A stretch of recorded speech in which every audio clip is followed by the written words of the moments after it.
दरअसल। एक मिनट, दोस्त है ना आप हमारे? वो दोस्त जो पूरी रात हमारे घर के बाहर पहरेदारी कर रहे थे, वो भी इतनी ठंड में, ताकि हम और हमारा परिवार बिल्कुल सही सलामत रहे। तो हम बताएं आपके मन में क्या चल रहा है?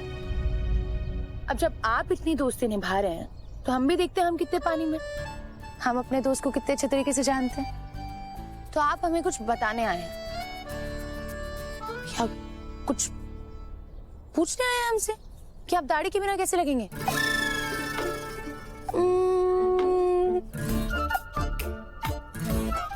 अच्छे लगेंगे।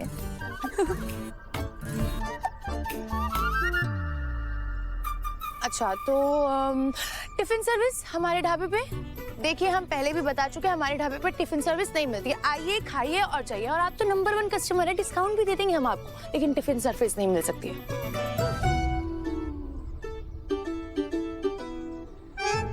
स्नेहा, इतना भी नहीं जानती अपने दोस्त को। एक लास्ट, वो लड़की जो आपको अपना मंगेतर बताती है, पूछना है ना कि आपकी जोड़ी उसके साथ कैसी लगती है? हाँ।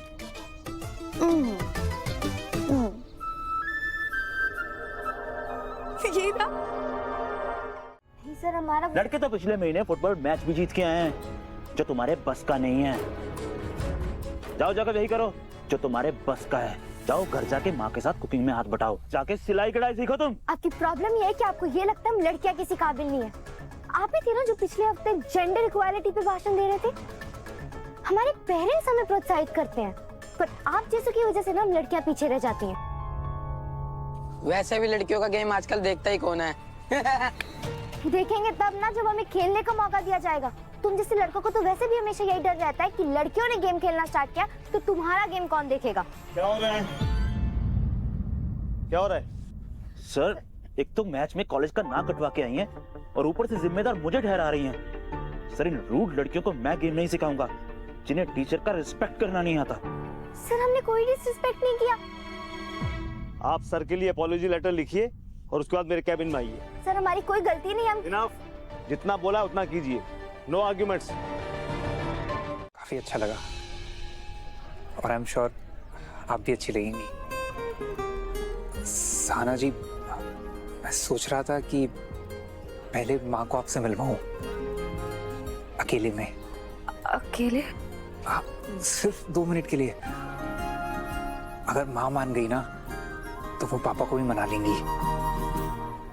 वो क्या है ना, पापा थोड़े से स्ट्रिक्ट हैं। पर मैं अपनी माँ के बिना कहीं नहीं जाती। मैं समझता हूँ, पर ज्यादा थोड़ी कुछ करना है। आप ढाबे के लिए सब्जी लेने वैसे भी मार्केट तो जाती हैं। तुम चीजों को काफी स्मार्टली हैंडल कर रही हो। नाइस। वैसे दुर्गावती तो पहले ही अपनी साइड पर थी, लेकिन आज मुझे सिद्धू भी कुछ इमोशनल दिख रहा था। पहले ना मॉम, मैं आपके एजेंडा के अकॉर्डिंग उस लड़के से शादी करना चाहती थी, बट नाउ मुझे वो लड़का मेरे लिए चाहिए। नाउ एनी हाउ उस जाहिल गवार को मैं अपने इशारों पर नचा के रहूंगी।